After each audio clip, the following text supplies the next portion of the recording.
It's time for Hostel Discourse. Here's your host, David Rolfing. Hey everyone, welcome to episode 36 of Hostel Discourse. We have an exciting episode planned for you tonight because Solo, a Star Wars story, comes out tomorrow night, Thursday, the 24th of May. So we're excited about that.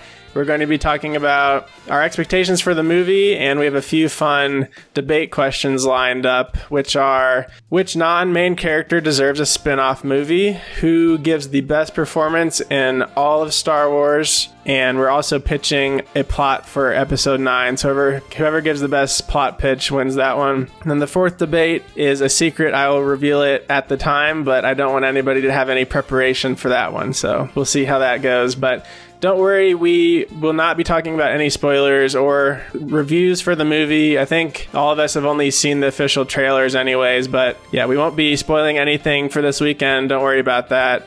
I think even a few of us have avoided trailers. Probably Joe, I don't know. You're on that anti-trailer bandwagon. I haven't watched too many. Yeah, I've been avoiding. They've been putting out so much YouTube content. It's kind of ridiculous, but we don't have to wait much longer. But first, let me introduce you to tonight's crew.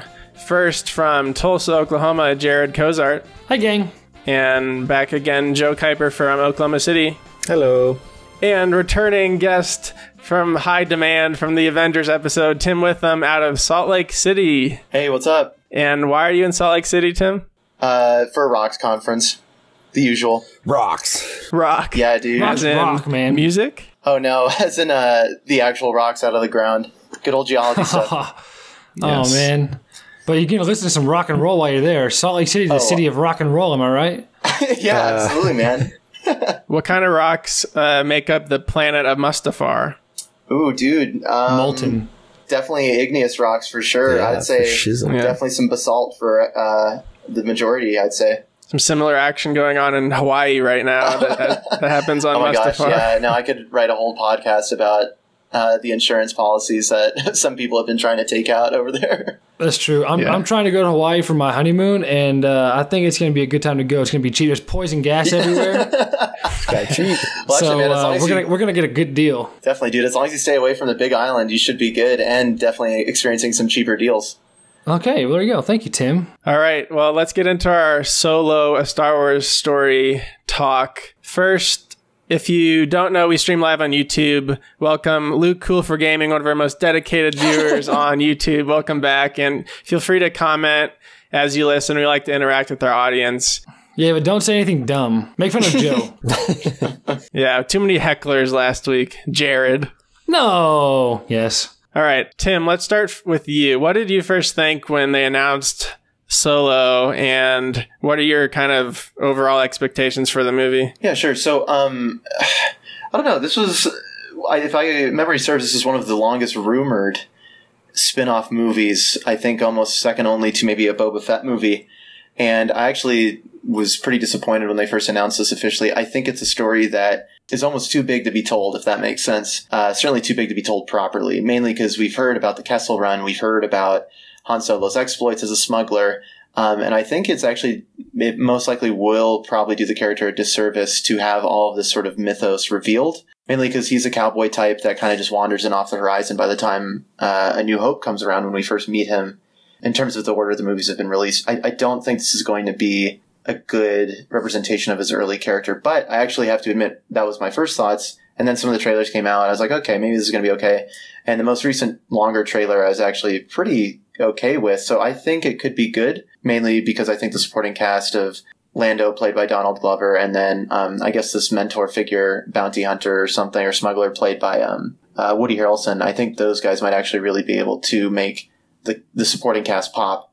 So I think this movie could be good if Han isn't the focus of it, but he will be. So I don't know, like maybe we'll have to see where it goes. So initial reactions, disappointment, but it's actually starting to maybe seem like a good idea to me now. Yeah, so you're coming at it a little bit with some skepticism, sounds like. Yeah, it's going to be a common theme, I think, for many of us, skepticism towards this. All right, Joe, what were your initial thoughts when you heard about this film? I remember it being a long time ago, and I thought that it would have been cooler to have a Obi-Wan spinoff instead of a Han Solo spinoff, but I don't know, I think it'll still be good, and I think they'll have a harder time than Rogue One did just because like Rogue One, they could start from scratch and like have all these new characters, and it turned out being a really good movie. And I think with the Solo movie, like Harrison Ford just is so iconically Han Solo, and everyone's going to be like, can he live up to that? And I think that's going to hold it back in the long run. Cool. Jared, what about you? Yeah, I agree, Joe. The thing is, this guy that's playing Han Solo and also Donald Glover, who plays Lando, right? They both have voices that make me like they've got voices that are like, man, I have no idea how to describe this. It's like they just don't have good acting voices. It's like they sound like they're bad actors. Okay, it's like who's the guy that plays Tyrion? Peter Dinklage. Yes. I think he's got a little bit of this voice as well. It's like maybe like they're good actors maybe, and like, but their voices just don't sound like it. So like in the trailer, when I've heard Han talk, it's like I'm just not gonna like him. I don't think I'm gonna like him. And whenever Lando says like everything you've heard about me is true, it's like he doesn't sound like a good actor in that line. So I'm not stoked for that reason. But I mean, I could easily be proven wrong.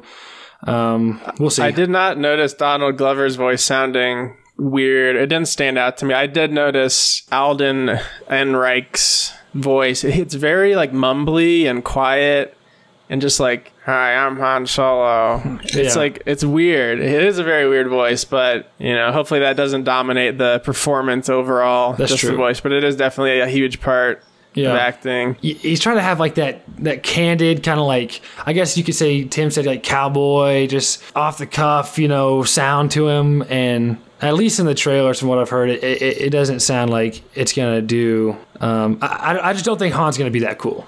Which he should be so cool. I did just the voices you heard in the trailers could not be final audio, because sometimes they put together trailers really early in the process and then they do ADR and audio recording after the fact and dub a lot of lines. So it could be better than the trailers. You can't really judge a movie, especially a Star Wars movie, off of the trailer, because the Rogue One trailer was completely different from the final movie. Hopefully, there could be some improvements there. Audio, dub. What the heck is ADR?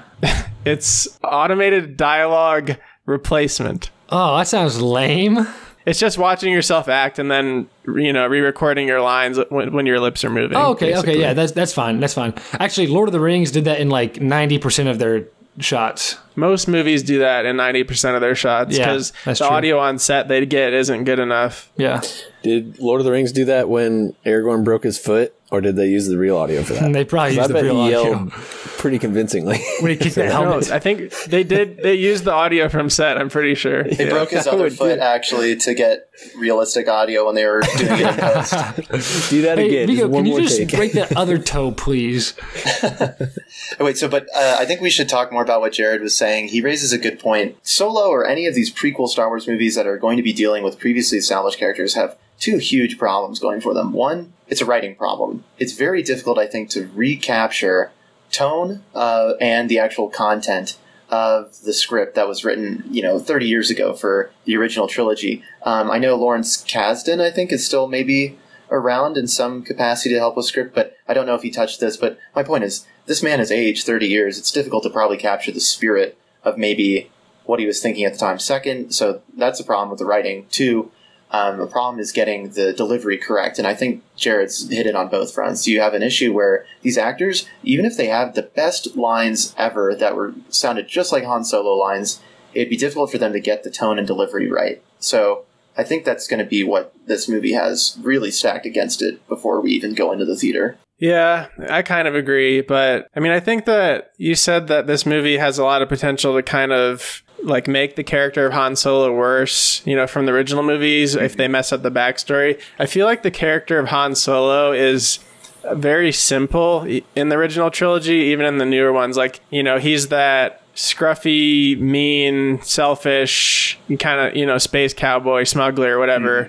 So it's kind of like a big canvas they have where it doesn't really matter to me what they do in this movie unless they really change up who he is.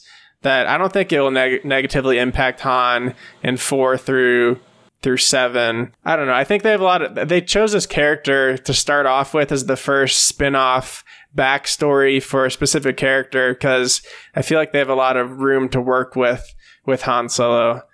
But yeah, that's just kind of, I guess, what I hope is that they don't really mess anything up for the Han that we already know and love. Joe, you mentioned Rogue One earlier and how that they had like a total clean slate because everyone died at the end of it. So this is also the first spinoff where it has to connect to the, I guess, episode 4. Do you know how many years it takes place before episode 4? I mean, he seems probably maybe like 5 years younger. They'd have to really mess up to, I think, change the character of Han in episode 4 in any way. I got a question for you guys. Which actor are you most looking forward to in this movie? So the lineup is Alden Ehrenreich. Mike corrected my pronunciation in the YouTube comments. Emilia Clarke, Khaleesi, the Mother of Dragons. Donald Glover, Woody Harrelson. Those are the big names, but who are you most excited to see in this movie? Misa. Jar Jar? What do they call her? They call her Misa, yeah, right? they call her Misa. Yeah. Misa. Yeah, I mean, Misa. Mother, I think. It does, but I'm only just now realizing that that's exactly what Jar Jar Binks says to mean my. Maybe. Anyway, I'm actually not most excited for her, even though she is great. Mostly just because I love Game of Thrones, but I'm most excited for Woody Harrelson because he's just great in everything. Zombie Land. Oh yeah, he's a star. True Detective. True Detective overrated, but what? Hunger Games. I'm just kidding. It's not a very good movie, but yeah, True Detective's good. Woody Harrelson's just a good. He's just I think he's a pretty good actor, but he seems like a guy I'd like to hang out with. And that's what counts. Kind of a goofball, but he's funny. But he shot Bill Murray, so he shot Bill Murray. Yeah, you're absolutely right. I'm excited for Emilia Clarke. I feel like most people are probably excited for Donald Glover, but I've never gotten the Donald Glover hype as much. But I'm excited to see if Emilia Clarke does a good performance, because on our last episode we were talking about how like Peter Dinklage in Infinity War wasn't like a great acting like role, and so I'm really curious if maybe it's just like the Game of Thrones effect where everyone who's in Game of Thrones is like just super specified for their role, and outside of Game of Thrones they're horrible actors, which would be interesting to see. But I think she'll do well, and I'm excited to see it. The only other movies I know that she's in are like rom-coms or romance movies. Yeah. There's one, I forget what it's called, but All About Me or whatever. Yeah, and she in real life she's like very bubbly, like very loud and nice. Yeah, you know, it's completely different from her character in Game of Thrones. In real life, I'm glad she doesn't do this in Game of Thrones, but in real life her eyebrows move so much, it's insane. Have you seen interviews of her? They're like big caterpillars moving around. It's so funny. Mother of caterpillars. I hope she tames them. I hope she keeps them tamed in this movie like she does in GOT. But Tim, who's your most anticipated actor? Oh, this is easy. I'm definitely going to echo Jared and say it's going to be Woody Harrelson. He's definitely just he's just a great guy. Like, you know, every movie or TV show he's in, he treats the role with great care. I can tell he's, you know, really engaged, and even with movies like, say, The Hunger Games, which overall aren't that great, I think he really elevated the movie by being a character that knew who they were within the movie, and yeah, it definitely kind of elevated the overall quality. I think he's just a good actor. Maybe he's a little bit typecast for a specific role, but I think he's going to do really well with this because it's in his wheelhouse. Yeah, and Emilia Clarke I think could be really good too. She's definitely proven her mettle in Game of Thrones, and I think it'll be nice to see her in a less serious role, I think, because I would say Daenerys is arguably one of the most serious characters in Game of Thrones, or at least the most convicted. And here I think it would be nice to see her be a little more bubbly, like you said she is in real life, or someone to kind of, I don't know, Han seems a little gruff in this one from the trailers. Maybe she'll be a good counterpoint to him. Also, maybe she turns on him at the end of the movie or something. That could be really cool to see too. That'd be sick. Yeah. Also, the rom-com she's in is Me Before You, not All About Me. That would be a stupid name for a movie. So just wanted to correct myself. All About You. And she was in the new Terminator, which I never saw for what it's worth. Yeah, Terminator Genesis or whatever. I didn't either. Yeah. The actor I'm most looking forward to seeing is Jonas Suotamo. Do you know who that is? Is that the weird, like, native-looking guy? Oh. No, he's Chewbacca. He's like 7 feet tall. Oh, this is the new guy who's playing Chewbacca over Peter Mayhew? The new Chewie. Yeah, Nice. he's Finnish. He's from Finland. But I'm excited to see lots of Chewie, and I hope that they we're gonna get the origin of how Han and Chewie meet most likely, and so I'm excited to see that relationship form. And hopefully they don't have him eating any more porgs like they did in the Last Jedi. But I don't know. Yeah, he could bring some good humor. There's just something about the way they make him talk and emote that's always pretty funny and entertaining. So yeah, I'm excited to see Chewie. Jacob thinks Chewie's the worst. Yeah, that's exactly what I was about to say. Jacob hates Chewie. Jacob hates Chewie. Chewie's so Jacob good. thinks a lot of wrong things. We all know that. Hey, You could have an open season every week. bang, bang. Just new topic. Here's the problem with another problem with prequels like this. I'll expand on Tim's point from earlier. Is that ultimately we know where the plot is going, right? In the trailer, there's one part where they're robbing the train or whatever, and like Chewie's hanging off the train. There's a rock coming, and like, oh my god, Chewie's about to hit this rock. Okay, no, he's not gonna hit the rock. Like, we know that's not gonna happen, and they might just take that out of the movie altogether. I don't know, but it's like you lose so much of the anticipation and the shock factor and stuff like that. You know how it's gonna end. You know that at least Han and Chewie are gonna come out alive, which is also what I fear about the Lord of the Rings series. Like, if it's gonna be about Aragorn, we have no doubt about the outcome of that show. But so anyway, I think that's another knock off the bat that is overcomable, but it's just tough for prequels like that. To be fair though, like there are few movies where a main character would actually get killed by a rock in that situation.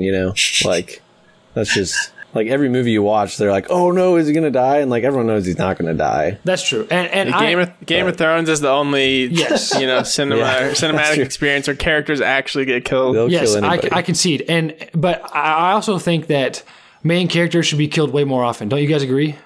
Yes. Oh, for sure. Okay, just mix things up.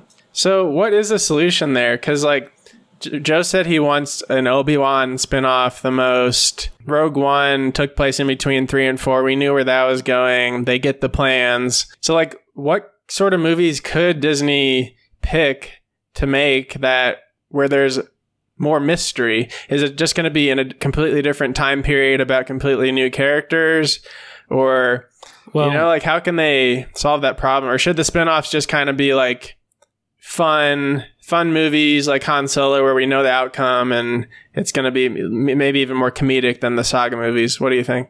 I think Han should be exactly what you just said. I think it should be like a fun experience. It should be a fun movie. It should be funny. I think the focus of that movie should be, like, for the most part, characterization of the characters we already know. Like, how did Han, get to be the person that we're familiar with and that we love?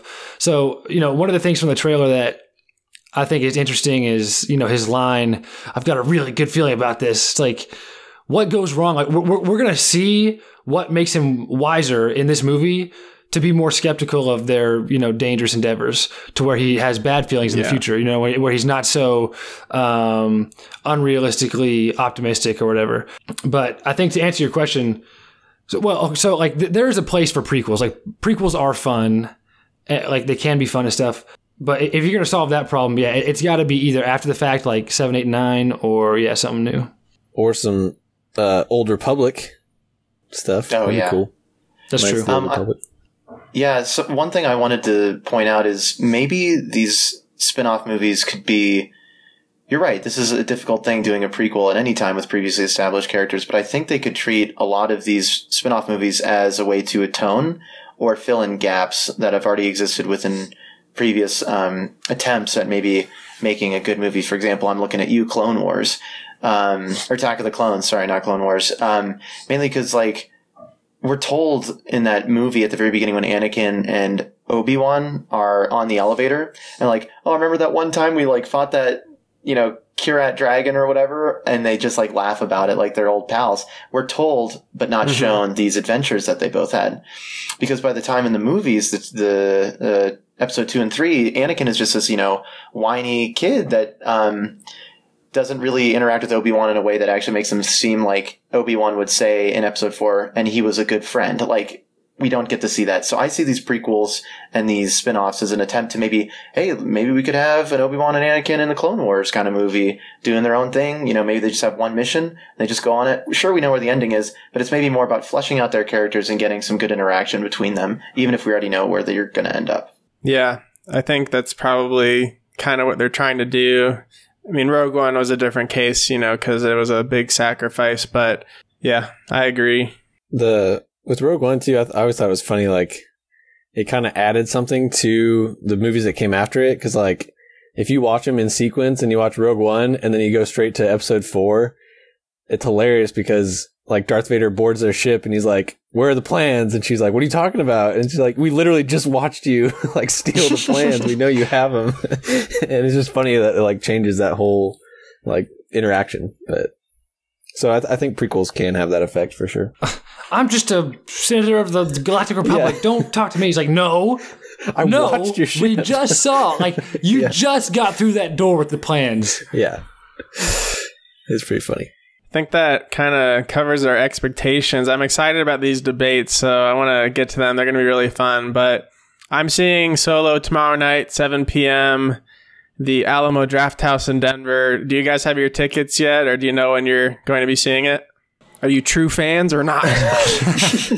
I'll probably be seeing it this weekend, but no tickets purchased yet. Yeah, I'll do my best. I mean, I got some stuff to do this weekend for sure. I mean, way more than Joe's got to do. He's got nothing important coming up. For sure. Yeah, Joe, you need that study break, don't you? Yeah, study break, yeah.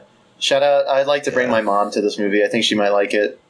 So shout out to all the moms out there. Oh, hey, happy moms. Yeah, Joe's got some test to be a doctor or something. He's got to be a doctor. Biggest test of my life, yada yada. But yeah, I'll see it at some point. Maybe I'll hit a matinee between studying. Joe, how many people fail these tests? What percentage of potential doctors fail the boards?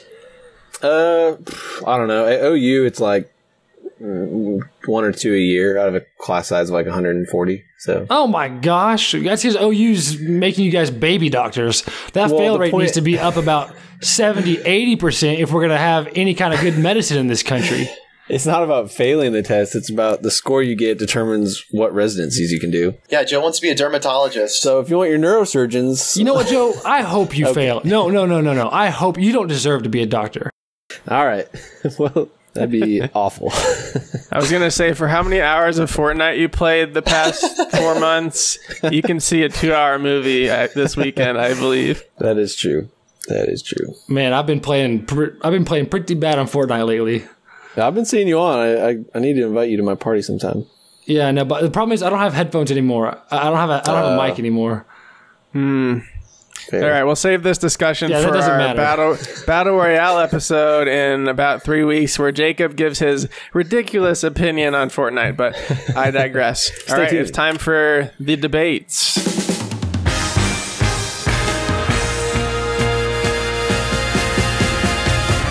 We're going to do the same speed round debate format we did last week. So this consists of 5 rounds. First round is a 30-second intro. Second, 30-second rebuttal. 30-second expansion, 30-second rebuttal, 15-second closing. Sounds like a lot, but it goes quick. If you're judging, use your timer on your phone for strict time, because we cut each other off.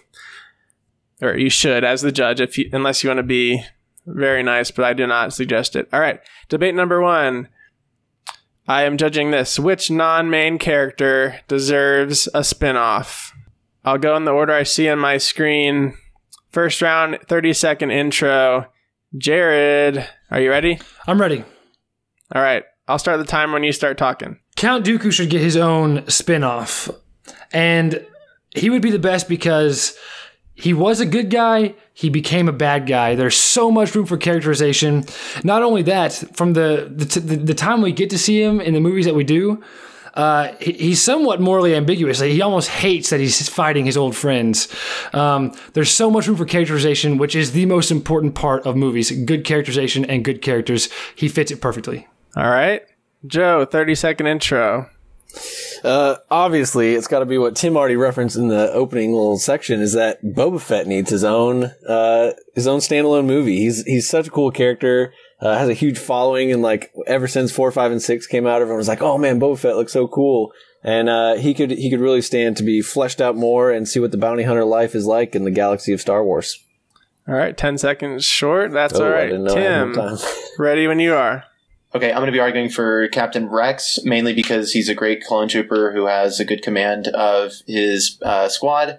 More so than anything, I think we haven't seen a lot of actual clone war fighting going on within the movies, so this would be a good opportunity to make a war movie, say more like Full Metal Jacket, which could appeal to a more mature Star Wars audience. More so than that, he also has still survived the Battle of Endor, so I think he has a rich history which could be put to film. All right, Jared, rebuttal, ready, go. Oh, geez. Well, here's the deal.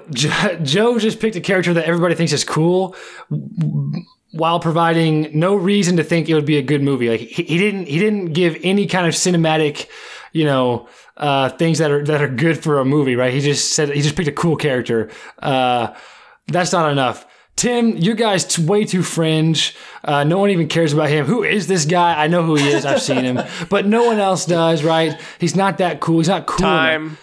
Joe, rebuttal. Ready, go. Jared, you want to bash mine? The only reason you gave was some characterization bullcrap. Like, Count Dooku's like fine, but the only cool thing about him is that he has this curved lightsaber. That's the only unique thing about him. Everything else about him, he's just another Sith Lord, man. You got Darth Maul, you got General Grievous, you got Anakin. Like, they're all the same. They're just bad guys, and he has no like dynamics to him. There's no subtlety. There's no is he a good guy? Is he a bad guy? He's just straight up a stupid guy. Oh my gosh.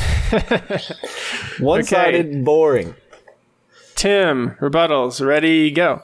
Okay, so Christopher Lee, unfortunately, has passed away, so he's no longer with us. I think he is such an important aspect of Count Dooku's character that it'd be difficult to do a movie with him without Christopher Lee, so I don't think Count Dooku would really work as a spinoff. Also, Boba Fett, I think, is just a really overhyped character. I think it would be really difficult to give him both a good background while also having an action-packed movie with him having actual character development. So it'd be difficult to bring him to the screen as a bounty hunter. Time. Great. Okay, next round is expansion. And if you guys could each touch upon who the antagonist might be in your movie, that's a very important, I think, area for a good movie is to have a good villain. But since two of you are picking villains, like who would they be fighting against? Who's the antagonist? If you could address that, I'd appreciate it. And I'll let you guys go second. Tim, let's hear an expansion in 3, 2, 1, go. I think the enemy here would actually be a somewhat faceless one, and that serves the purpose of actually showing how difficult war was for these clones. A lot of times they're fighting machines that just really don't stop, and so I think you could even bring in the Senate into it and have them kind of be this bureaucratic aspect that's really starting to make the clones feel like this war is something they can't win, or it's at least certainly very hopeless. So the villain would be the Senate and also just a huge droid army itself. I am the Senate. All right.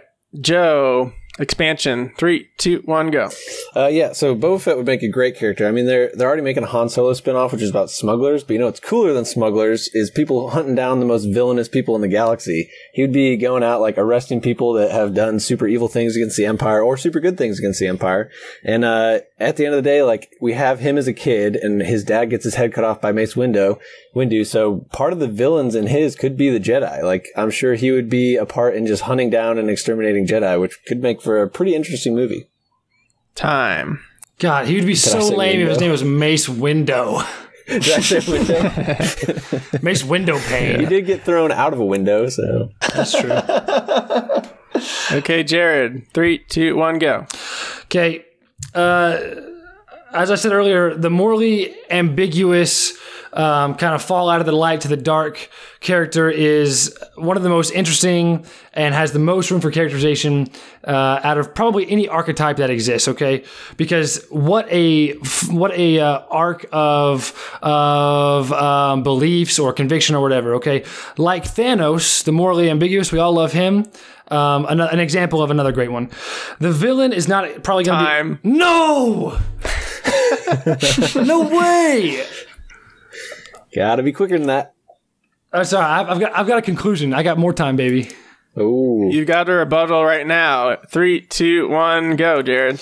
Okay, well, unlike your other stupid villains, mine would be probably not explicit, because this is a story about Count Dooku's character, okay? And so it's about his conflict of why he falls out of the Jedi Order, what they're doing that he thinks is shady or wrong or whatever, and about his pull from Palpatine or from, Sidious or whoever. And so he doesn't have a rival in this movie. It's the conflict is like inside out. It's an internal conflict pulling forces. Okay.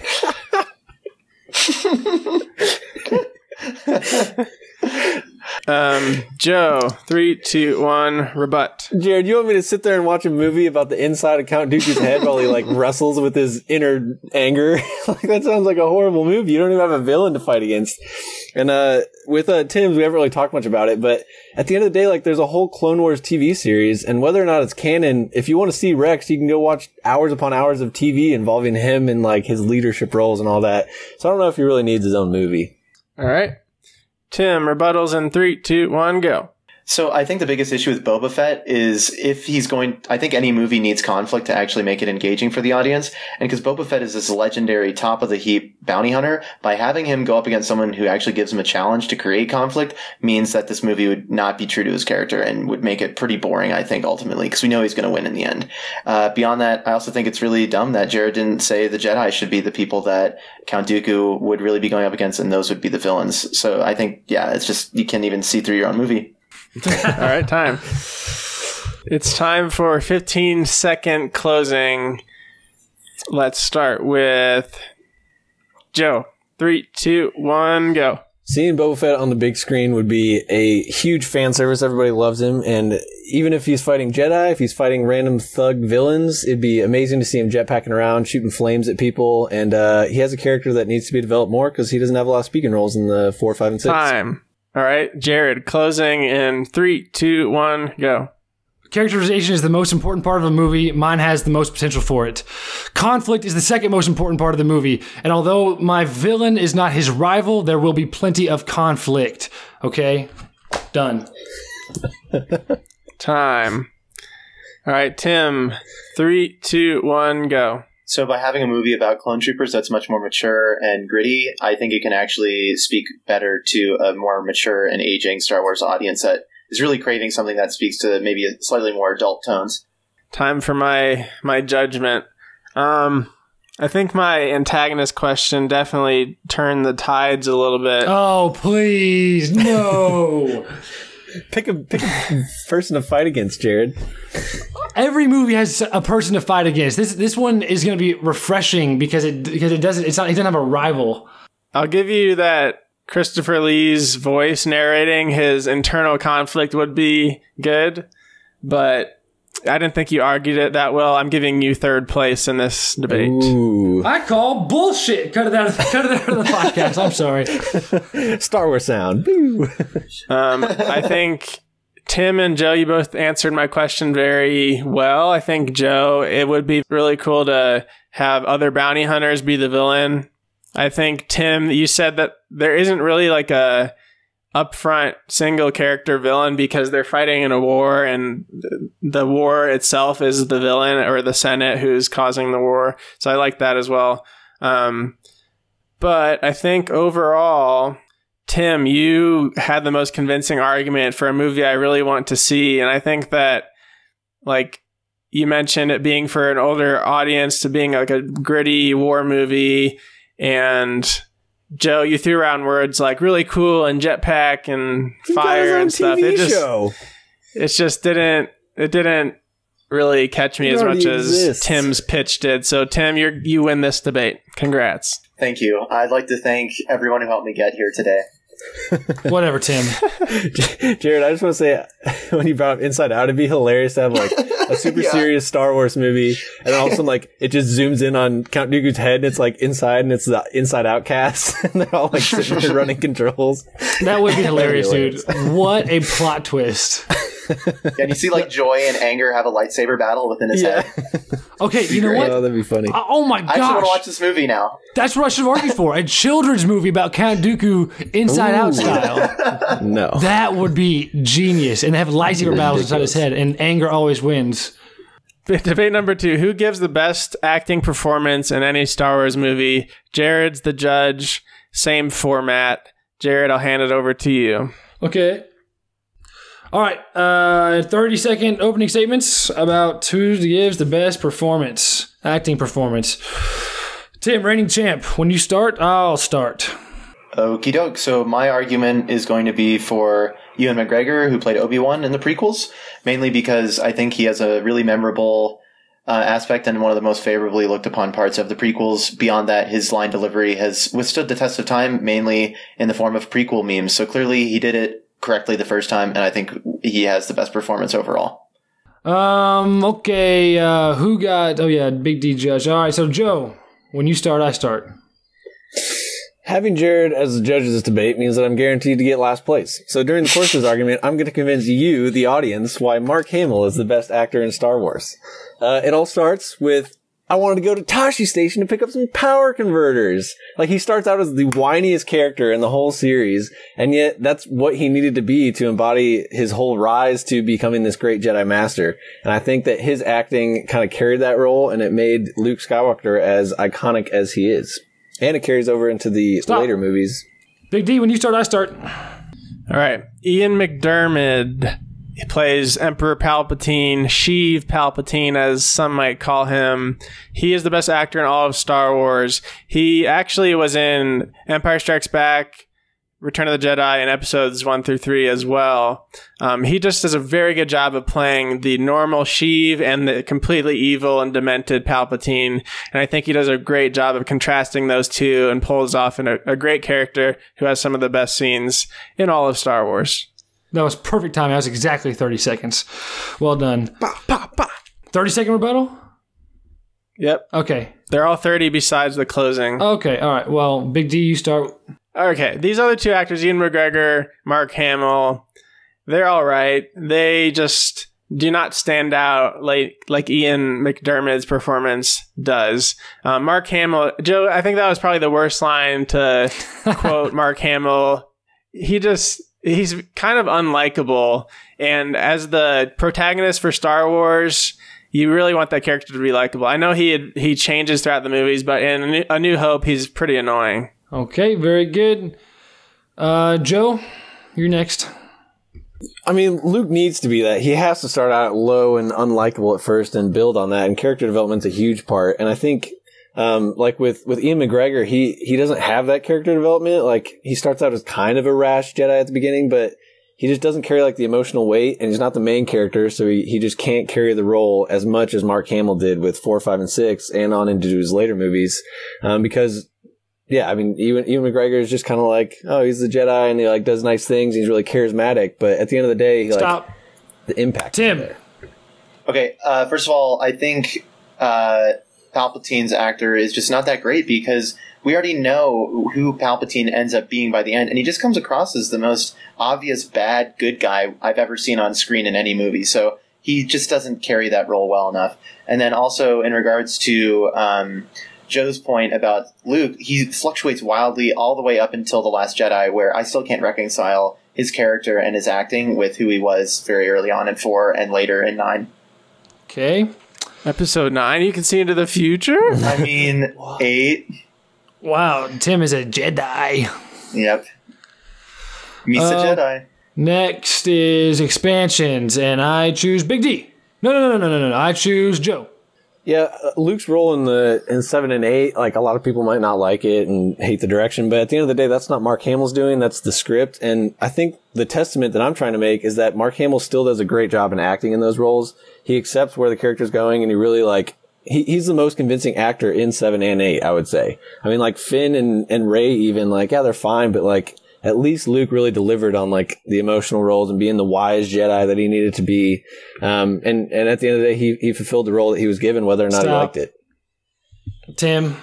Yeah, so I just want to say again that Ewan McGregor is the only good part of Episode 2. He pretty much has the entire narrative under his own jurisdiction from start to finish and just really makes something that is a pretty trash movie at least somewhat bearable. beyond that, this is the guy who everyone keeps clamoring to come back for the Obi-Wan spinoff. So clearly the fan base agrees correctly that he did a really good job in his role and made it an engaging character to follow along with. Very good.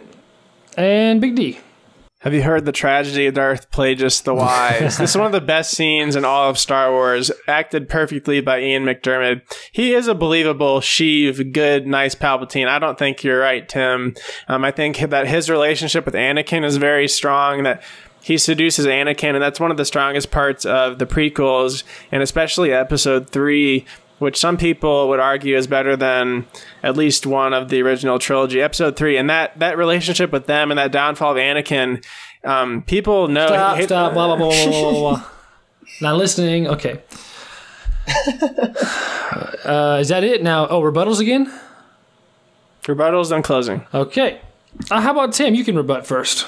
Okay. So I just think Palpatine comes across as this really slimy, he's almost like the used car salesman of the Star Wars universe. Like, I bet you he tried to sell Han like the Millennium Falcon or something, you know? Like, he's just not really good at making you believe he's a good guy, and I think that undermines, if you keep saying he has this duality, Big D, and clearly he doesn't because he doesn't sell it to the audience well. And then beyond that, Joe, I just don't think your position is very defendable. That's it. Whoa. All right. Bold talk, Tim. All right, Joe, you may rebut. I would want to second what Tim is saying about Palpatine. Like, yeah, from the first time he's on the screen, he's just an unlikable character.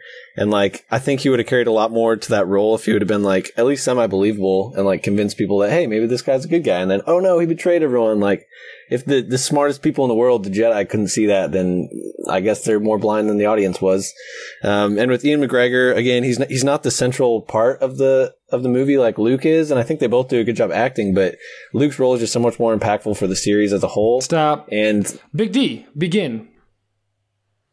A good actor really puts their impression on the role, and they change the character to fit what kind of actor they are. Mark Hamill gave to the whims of Rian Johnson for The Last Jedi. He verbally hated the role and how his character went in The Last Jedi, and I didn't like it either. I think that was a really bad cap to Mark Hamill's performance in the movies. Ian McGregor, I think he's even dominated by Liam Neeson's performance. Liam Neeson was a more compelling actor in Jedi in the prequels than Ian McGregor was. Stop. So I let my timer get away from me that time.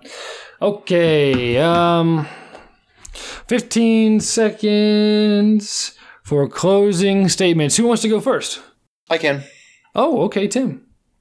Okay, so again, Ewan McGregor, everyone's clamoring for him to be Obi-Wan again because he made a difference in the early prequels, which were really awful movies otherwise, except for his performance. So he's great. Okay, short and sweet, to the point. Who wants to go second? No, I'll do it. Okay, Joe. All three of these characters say no at some point in these movies, and the most convincing one is Luke Skywalker when Darth Vader says, "I am your father," and he says, "No!" It's just gut-wrenching. You can feel the turmoil in it, and that's good acting. Palpatine says, "No," and then electrocutes the guy. Like, that's not cool. Name one more no in Star Wars, Joe. I'll give you some bonus I can't think points. of a time when Ewan McGregor says no, but he has to say it at some point, and it's not as good as Luke's. Okay. Big D. which Star Wars actor has created the most memes on prequel memes? I'm pretty sure it's Ian McDiarmid and his character Palpatine, because it's so memorable. It stands out in the prequels because it's actually good, and there's very few elements to the prequels that are really good, Stop. And he is one of them. Stop. Oh, man. No. Man, okay, I don't know how I feel. Two of you, Tim and Big D, brought up memes, and I don't know how I feel about this. Usually memes are like something that you make fun of. It's like...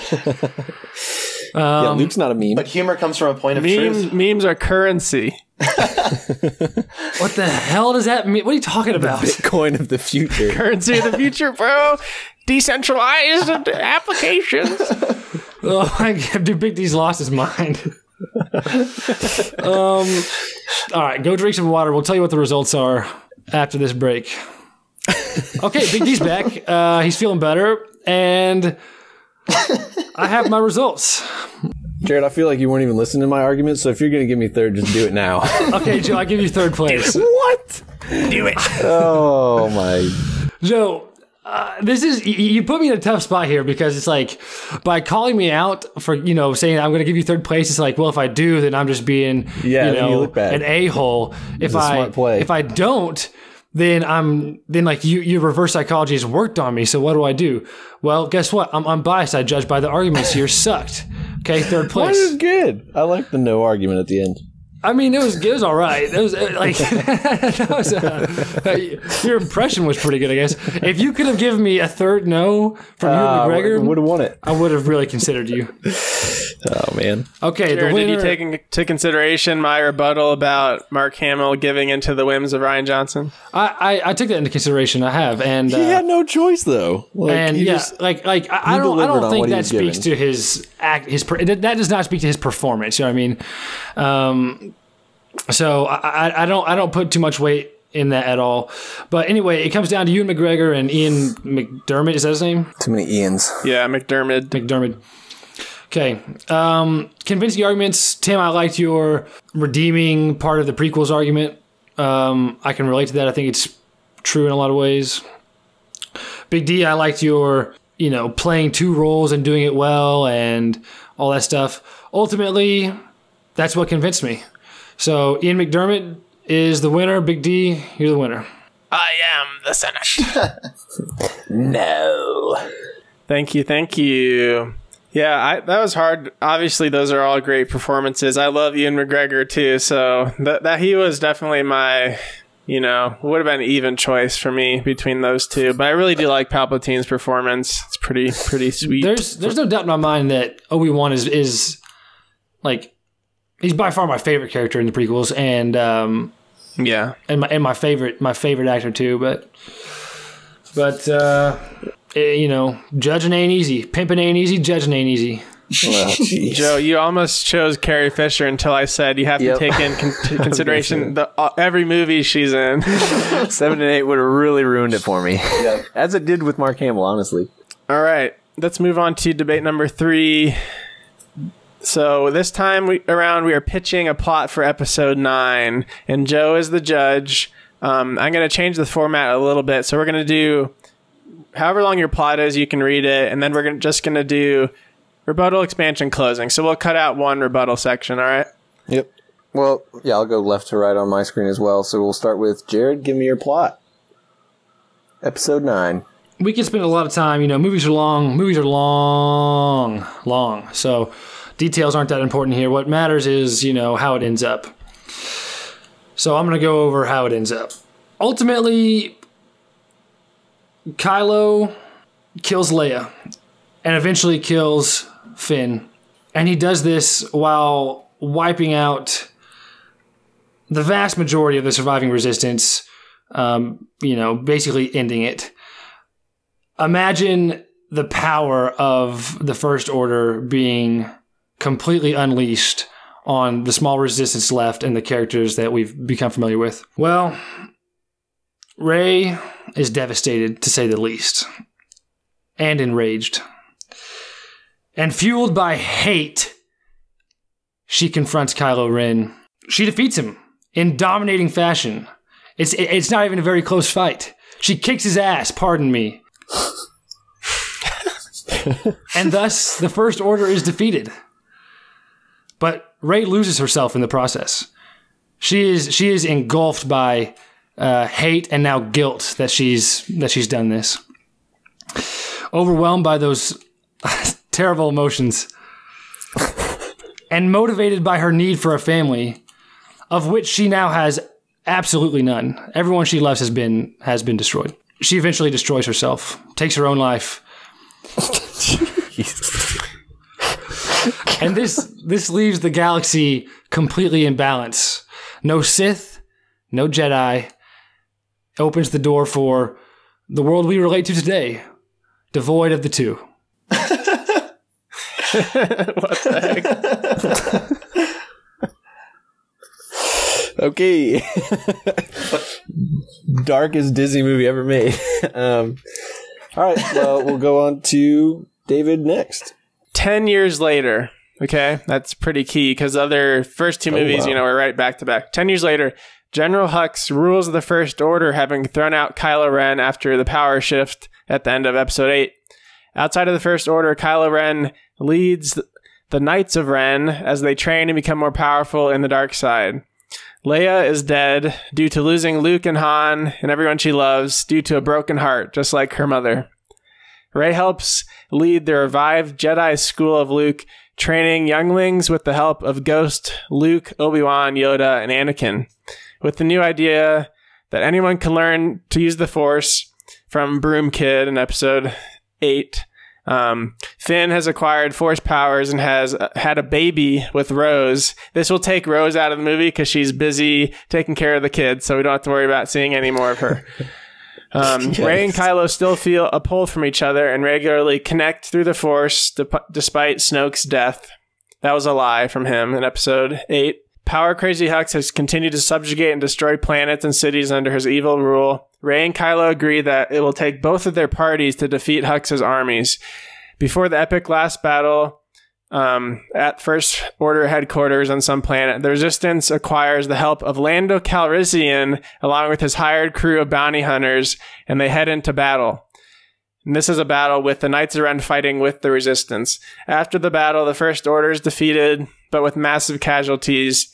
In the ashes of all the dead, Rey and Kylo embrace, and they agree to get away from it all and escape on a ship together.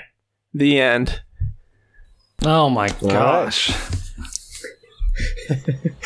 What's unique about Episode 9 is, like, we just have no idea where this could go. Like, at least with 8, you knew that, they're going to end up training Rey with Luke, but it's interesting. All right, Tim, what is yours? Okay, I will warn you, I have sort of written a novel so far, but Ooh.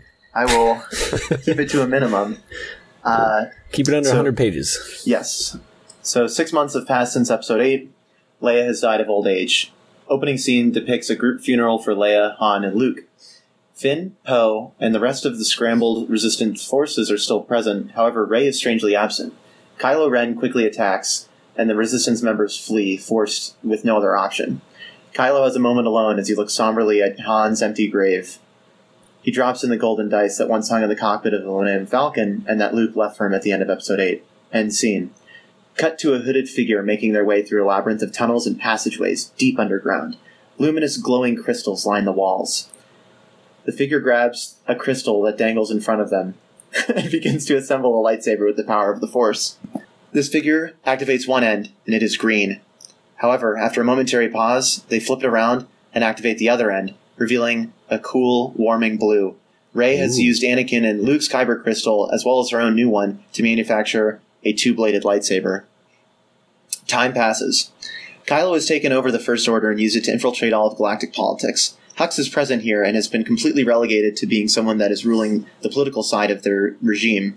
Kylo ruthlessly pursues Rey and is trying to reach out to her with the Force still. However, simultaneously, he's also training a new group of Jedi based upon Broom Kid, and we actually see moments of Kylo being a very just and well-established teacher for these new students. He wants to be everything that Luke was not, and give them every chance to be as good as they can be. However, Rey has also read the ancient texts and realizes that it is really hopeless and that she must go to Kylo and join his group in order to bring balance to the Force once and for all. And she actually manages in a very peaceful and non-confrontational way to bring Kylo more towards a middle ground, and they both balance each other out after perhaps having one or two confrontational lightsaber fights. In the end, it's actually a quite quiet ending, and everyone, in some ways, lives happily ever after Hux is taken out of the picture and new political rulers are put into place. So I think this just ends with a really gray, neutral ending, like I think the whole trilogy, this new trilogy, has been building towards. All right. I have one question before we go to rebuttals. Jared, where does Broom Kid fit into your story? The other two addressed Broom Kid. There's no one left to train him. Like he's got raw talent, but he'll never be able to harness it. All right. The kid's got talent. You can't teach that. Okay, you can't teach that. But no one will teach him anything. Nobody can teach him. All right. Let's move on to rebuttals. So let's go in inverse order of the way you just argued. So how about Tim? What rebuttals do you have to give? Okay, I would just say I actually think this is going to be a difficult argument to judge. I'd just like to say that. Remember, you have 30 seconds. Oh, I only have 30 seconds for this? Yeah, sorry. Oh, shoot. Okay. I'll just say Jared's is way too dark, and Big D, I don't know. I think there's some plot holes that you should be addressing, such as what's going to happen to the real ending with Hux. All right, you still got like 10 seconds, but... Okay, that works? Yep. Okay. All right, let's move on to David. 30 seconds. I did address Hux in the final battle. The First Order got destroyed. I just didn't mention Hux died because my plot was supposed to be... I said 2 minutes max. Yours is way over 2 minutes. So those details that are missing from mine should not be taken against me. Ooh. Broom Kid should be a part of yours, Jared. The whole point of the end of episode 8 was to show that the Force is in everyone. And just because Kylo and Rey both died doesn't mean the Force is gone. There's going to be Sith and Jedi that rise from their ashes. And I feel like you're not taking that into consideration at all. All right, Jared, 30 seconds. Bringing back the broken heart death is probably the lamest thing you could possibly do, Big D. Having a love story ending is the second lamest thing you could possibly do with Kylo and Rey. Tim, it would ruin Kylo's character if he were a benevolent teacher at the moment. Right now, the last time we saw him, he was filled with nothing but rage. And for him to be a calm, good teacher would undo all the great characterization we saw in film 8. Okay, now let's do expansions, and we'll mix up the order. Let's have David. What expansions do you have? All right, so expanding on my plot, I think you mentioned it being a lame love story at the end. It's not...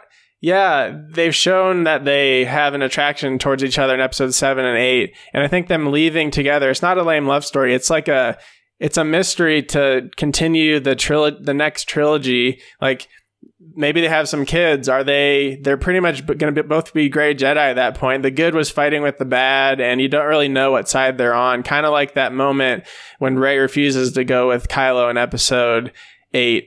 But I don't think it's a lame ending. I think it's a really cool open ending to continue the story. Okay. Now let's go to Tim. Okay. My main expansion point is that I actually think, against what Jared said, what is hate definitely is the one thing that's motivating Kylo, specifically hate stemming from his real just absolute despising of Luke, turning on him, or at least a perceived betrayal. So I think this is what would motivate. So it is hate that's for Luke that's motivating Kylo to be a better teacher, and I think would actually be a surprising direction to take the movie in order to make the audience realize, wow, actually maybe Kylo and Rey can work together to at least meet somewhere in the middle and temper each other's stronger inclinations to make a true new neutral Jedi Order. All right, and Jared. Well, a clarifying question: do we get another rebuttal after this or not? You get a closing statement after this. All right. Well, then I'll start by giving just a quick rebuttal and saying that Kylo should be fuming. Like, I don't think he should be benevolent in any way. I think he should be filled with nothing but rage. Anyway, storybook endings, they're way too common. Like, this is we need variety. In fact, we all agreed at the beginning of this broadcast that more main characters should die. Well, here it is. Here's your story. You played us. I did. Am I asking that question? And Joe, you agreed. You agreed. God, you snared me. All right. Now we'll move on to the closing statements. And one thing that I kind of like each of you to address is like, what's going to be the climax of your movie? So like, I mean, every movie kind of has that big build up toward the end. So like, what would your movie's climax look like? Can I request an additional 15 seconds to be able to address that? So 30-second closing? Yeah, let's just have everyone do a 30-second closing. Yeah. Sure. Okay. All right. Let's do Tim. What do you got? Okay, so I would say the climax would be actually a pretty heated battle between Kylo Ren and his new Jedi trainees against Rey. However, Rey realizes that even though she gives up a good fight, this is going to be the end for her, and so rather than dying, she decides to argue with her words rather than with her fists and her lightsaber, and realizes that they can form a true neutral Jedi Order together. So I think them working together and coming in the middle is the climax. All right. David, what do you got? What is the climax? It is the Kylo Ren and the Knights of Ren, plus Rey and her Padawans, and plus Lando and his team of bounty hunters and the Resistance, all fighting against the First Order in the climactic battle. And there's going to be so much destruction. And can you imagine how much more powerful Rey and Kylo are going to be after 10 years later of training? And in order to defeat the First Order, they're going to have to destroy way too much stuff. A bunch of people they love are going to die. And that climax is going to be the emotional climax with them kneeling in the dirt at the end. And they just can't deal with it. Stop. You must disregard that, and they can't deal with it. All right, is disregard it. And okay, yeah. No, please. Okay, now Jared, what's your 30 seconds? Big D, that sounds like the Battle of the Five Armies, and we know how bad that movie was. The climax of my movie, my movie is rising action. It's tense all the way until Rey finally meets up with Kylo, defeats him. The audience thinks, man, that's it, it's over. And the audience thinks that's the climax, and then bang, she takes her own life, and the audience is left speechless, breathless, in tears. So emotionally, this is a crazy emotional movie, unexpected, and it's variety that is needed. Variety that is needed, disregarded. No, just the ED. Variety that is needed. Oh, yeah. That's what you... Okay. Variety that doesn't make any sense. You're out. Oh, no. Okay. Whew. I'm not convinced that I want to watch any of these, but I'm also not convinced that I want to watch episode 9 itself. So, not a lot to go on. We'll start with third place. You almost snared me. You almost did. But it's too dark. Like, you just can't go and have every character die in your movie. That is the problem with this. That's the problem with this world, Joe. That is the that attitude right there is why movies suck. No. Look, main characters have to die. You said so yourself. I did snare you. All right. Well, you get third. So be it. It's too depressing. Yeah. This brings us to first and second, obviously. You each had pretty interesting plot points. Huge fan of the lightsaber, Tim. One of the things I'm most looking forward to in 9, hopefully. And intrigued by the 10-year gap, David. Would be hard to pull off, but I think it's possible. I'm going to give the win to David. I think that you sold me on just, I don't know, adding 10 years, give it a little gap, give it something new, and having a big battle at the end, I think would make a good climax. Whereas Tim, like, I don't know, it sounds like they're going to fight and then, like, just stop and be like, what if we just become friends? Which, it maybe would be cooler than that, but I wasn't sold on the climax, so I'll give it to David. And thus, the win for the whole episode. No, remember the fourth mystery debate? Oh, shoot. Thank you for the win, Joe. Okay, yes, I'm judging this final debate. I think you guys are going to be excited because it is a revisiting of a prior Star Wars debate. Who is the greatest Jedi?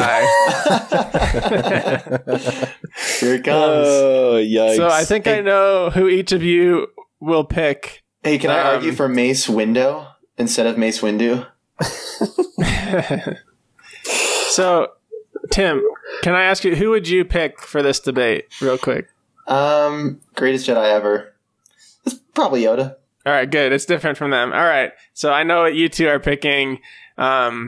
This was from episode like 2 or 3, I believe. And so it'll be fun to do in speed round format. So let's get into it. Jared, intro. Who is the greatest Jedi? Luke Skywalker is the greatest Jedi ever. And like I said in my debate in our earlier episode 3 or whatever, he's the greatest because he is the one that discovers the true nature of the Force, how it's supposed to be used. The Jedi had it wrong. The Sith had it wrong. He's the one that figured it out. That's what makes him the greatest. But honorable mention, Rey will be the greatest. But it's Luke. All right. It's Luke. Tim, who's the greatest Jedi? Go. When we think of the greatest Jedi, ask anyone on the street, they're going to say Yoda. And that's coming from not a point of ignorance, but something that really speaks to how Yoda is the first Master Jedi that we meet in the Star Wars movies, at least in Episode 5 chronologically. And so I think he just really embodies the nobleness of virtues and the whole suite of characteristics that we associate with Jedi. And he's also wise, but also knows when to train a new person in order to give them the strength they need, such as his moments in Episode 8. Time. Perfect. Joe? I am so 3, 2, glad. 1. Oh, yeah. Go. I'm so glad to be here today to argue for Mace Windu, mostly because my only other adversary was Luke Skywalker, and Luke Skywalker got destroyed in The Last Jedi. He is no longer even relevant in the argument of who the greatest Jedi is. He tried to train somebody and couldn't pull it off, and now they're a villain. And like everything has changed since our last argument. Luke just went into a hermit lifestyle, and he never really came out of it. He like did some cool stuff at the end of the movie, but he's basically nobody. He didn't harness the Force. He didn't balance good and evil. He's just a nobody. And Rey is a better Jedi than he is. Well, I guess sorry, I was 3 seconds rebuttal. over there, so I will forget the last thing you said. Okay, rebuttals. Jared, rebuttal, go. Luke, everything you said doesn't change the fact that he's the one that figured out how to use the Force the correct way. That's why he went into hiding in the first place. Second of all, he mastered the Force greater than anybody has ever done. The things we saw him do using the Force in that movie were unmatched in the history of Star Wars canon. Tim, rebuttals, go. Everything you just said is wrong. That is a Luke Skywalker quote because he was talking about himself. He doesn't even know what he's supposed to be doing correctly. And beyond that, I think Mace Windu is definition loose cannon. He has no real tactfulness, and I think having a sense of grace and nobility is something that every good Jedi Knight should ennoble and embody, and he doesn't have that. Luke, he tried to kill his own Padawan. It just doesn't make sense for him to be considered the best Jedi. Time. Done. I'll disregard done. Okay. Joe, rebuttals, go. I feel like my intro was kind of a rebuttal, so maybe I should argue for Mace Windu now. Mace Windu is he harnesses the good and evil that Luke is trying to harness, and he does it in a much more masterful way, and he pulls it off more than Luke does in The Last Jedi when he basically ruins it all by becoming a hermit and not caring anymore. And Mace Windu is the only one who really found out about Palpatine's plan, and he would have defeated him if it wasn't for Anakin's betrayal at the end. And that, all in all, makes him the greatest Jedi, even better than Yoda. Okay. Expansion. Tim, ready, go. Yoda, where to begin? I think he is the only Jedi that we see throughout all 3 trilogies, because, for a very important reason, he is the best, and he has the virtues and the lifespan and the ability to continue to nurture and grow the Jedi Order, whatever form it may take in the future, through his masterful characteristics of being able to be a Force ghost and giving the best teachings of learning, making the Jedi Order new for new people and new generations. Done. Time. Jared, expansion, go. The Jedi were wrong about how to use the Force. Yoda was wrong about how to use the Force. They were so blind they couldn't even see that the Chancellor Palpatine was the evilest person in the galaxy right in front of their nose, okay? The Sith are obviously wrong about how to use the Force. They get their asses kicked all the time. Kind of. But I mean, they're clearly wrong about how to use the Force. It takes emotion, but not too much. And that's what Luke figured out. And he's the first one to do it. And he's the only one to ever figure it out. And that's what makes him the greatest. And you can tack on his cool powers that he figured out at the end. The way that he harnessed the Force to project himself across the galaxy. That is insane. Time. I'm pretty sure I let you go 10 seconds over. Whoops. Well, 10 now seconds? we're going to disregard the Force projection across the galaxy. That's good. Joe, expansion, go. Mace Windu is a extremely powerful Jedi, first of all. He's known to have a special Force ability, which I forgot that I argued for way back when, but I forgot what it was. But he's known to just be a great fighter, and he's the only one that goes toe-to-toe with Palpatine. Even Yoda gets beat by Palpatine. And if it wasn't for Anakin's betrayal, he'd be the winner there. And he's the only one who truly, was suspicious of Palpatine, and that shows his just wisdom and mental awareness to know that this is a bad thing, and he knew not to let Anakin go with him, because in the end that's what ended up costing him. All right, let's skip to 30-second closing like we did last round. Let's start with Tim. Close it out. Go. Okay. Again, I'll just reiterate that Yoda is the only Jedi to have appeared throughout all 3 trilogies. And that's because he does embody the virtues and nobleness that we associate with Jedis. He has great wisdom and virtue, We can remember all of his little idioms that he says, like do or do not, there is no try. And while they might be overused at this point for fans, they really still do have characteristic meaning and depth. And so I think he has the best ability to bring the Jedis wherever they need to go, regardless of the changing times. Jared, closing, go. Quick side point, don't put too much stock into this, Big D. Baby Luke is in the prequel, so he's actually featured in all 3 trilogies as well, Tim. Mace Windu is certainly not balanced enough in the Force to be the greatest Jedi. Yoda is easily second, but he's also unbalanced and is emotionless, and that's the wrong way to use the Force. Luke gets it just right. He figures it out.